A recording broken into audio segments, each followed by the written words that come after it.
name is Andrea, and today I'll be talking about the time period of the new nation, which goes from 1760 to 1840. So I'll start talking about how education was brought to America and the masses that were in America.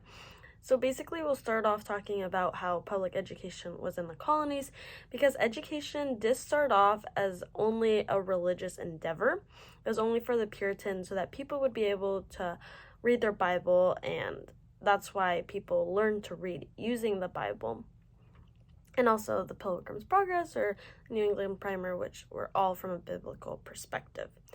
Also, when public education was started, though, it was only teaching the elite, only those who could go to school, only those who came from families who had money. So it wasn't actually going to the common people, so it wasn't like public education. It wasn't going to the public. Second, talking about how unequal public education was, education was a problem that the locals had to deal with, when public education should have been run by the state or federally, but instead the locals had to be able to build their own schools and build their own public education system. And then there was a population growth in America, which came precisely from immigration. And as soon as they noticed that there were so many immigrants, they were like, the only way that these immigrants will be educated is that if we have a structured public education system. So the population growth just helped with them. And then I'll be talking about establishing public education. So how we talked about this public education, but now how did America establish it?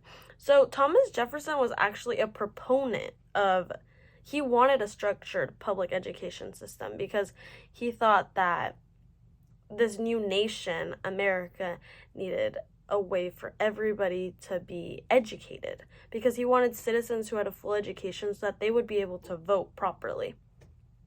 Then we'll talk about another way that establishing public education. There was this bill called Bill 79, and it just talked about the natural rights to education for everybody, no matter your status, your wealth, or where you come from.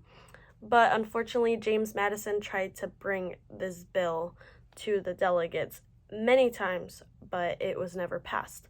But fortunately, there was the act to establish public schools, which came from Bill 79, and the legislators kind of had these principles for the public education system, and this act was actually passed. So this was awesome. So now we talk about public education for slaves. How does that work?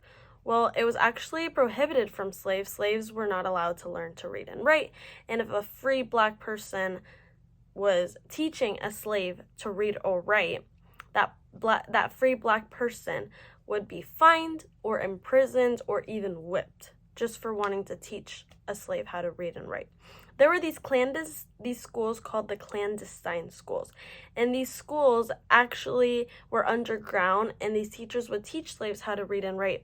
And these were a threat because all the people who didn't want these slaves to read and write were very mad, and clandestine schools were kind of threatening their power. An example of this is that there's this girl named Julia Hayton, and she became a clandestine school teacher.